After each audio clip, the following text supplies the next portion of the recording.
And unfortunately, we start ScottCast in Syria. After chemical attacks in Syria last week, Trump said that he would be sending missiles to hit military installments in Syria, to which Vladimir Putin replied that they would be shot down if they did send any missiles that direction.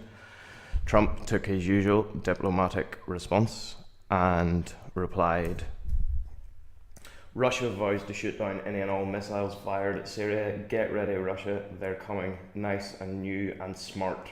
You shouldn't partner with a gas-killing animal who enjoys it." So, yes, you are not mistaken. That is the President of the United States, potentially starting World War III on Twitter. Classy as always. And they have since sent missiles to installments in Syria without any great success, but not in Trump's eyes, of course. He replied, also on Twitter, "A perfectly executed strike last night. Thank you to France and the UK for the wisdom and power of their fine military. Could not have had a better result. Mission accomplished." Well, that's that then. That's probably the Middle East sorted. Happy days. And speaking of the UK, Theresa May authorised the strikes in Syria without parliamentary consent, and with the majority of the UK population being against more war in Syria. So she's facing the backlash for that at the minute. It's just very interesting because it's all being done under the guise of being humane and going against the gas attacks, which undoubtedly are an atrocity, but the hypocrisy is rife, as we're currently propping up Saudi Arabia, who, if you don't know what's happening in Yemen at the minute, you'd be forgiven not for knowing, because there's essentially media silence on it.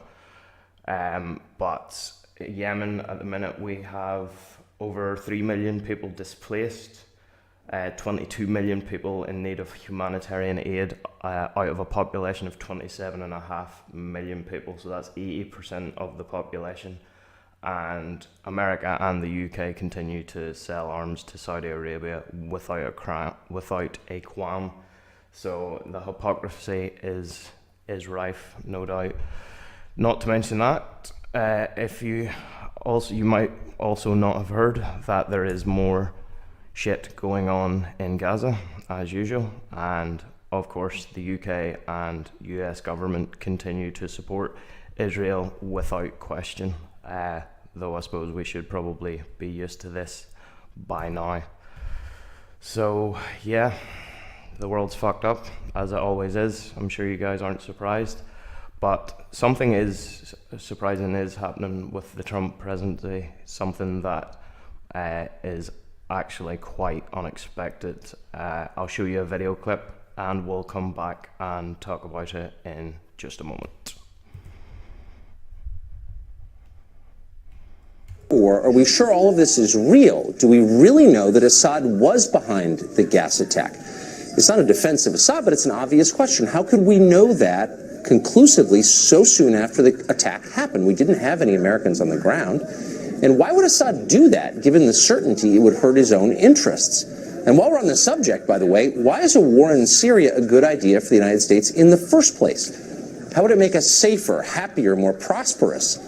Those seem like reasonable questions to us. In fact, the exact questions you'd want your policymakers to ask. But no, they're not asking them, and they're offended to hear them. The first person we asked those questions to, Republican Senator Roger Wicker of Mississippi, implied that we were somehow allied with Vladimir Putin just for asking. Other than that, Wicker had no answers at all. It was embarrassing, and he didn't seem embarrassed at all. Others just denounced us right off the top. Jennifer Rubin of the Washington Post tweeted this, quote, "He is insane," meaning me. "Fox is not a news organization. That is all." Noah Rothman of Commentary called the show, quote, "nothing less than undiluted Russian propaganda." Seth Mandel of the New York Post summarized the criticism perfectly when he tweeted this, very simply, "Shut the F up." These are journalists, by the way. No explanation. Of course, shutting the F up is the whole point of tweets like that. They want you to be quiet. They want you to do what you're told. No more questions. Shut up and obey. There's no chance of that, though. Sorry. So, yeah, who you just saw there was Tucker Carlson, and he seems to be given a rather reasonable, rational argument, which in this case he is. But for those of you who don't know, he is an absolute right-wing nutjob. So he is. Within the last couple of weeks, he's attacked the survivors of the Florida Parkland shooting, saying that essentially if you're not old enough to buy a gun, you shouldn't have any right to talk about the legislation. So you can get killed by them, but you don't have any say in legislation. So do not be mistaken. Who you just saw there is conservative through and through, and you may have noticed that it was on Fox News channel, which is conservative Republican propaganda in America. That's essentially undisputed by almost anyone. So, but it's strange to see Fox going against the president on this one, and it highlights the divisions that exist within the Republican Party and the Conservatives at the moment. So it's interesting to see. Fox News going against the official Republican line is almost completely unheard of, and it's Trump that's causing these divisions, and they may very well be his downfall. So we'll just have to see what happens, and I'm sorry that the first story had to be on war in the Middle East, but such is the way of the world, so we'll keep an eye on that.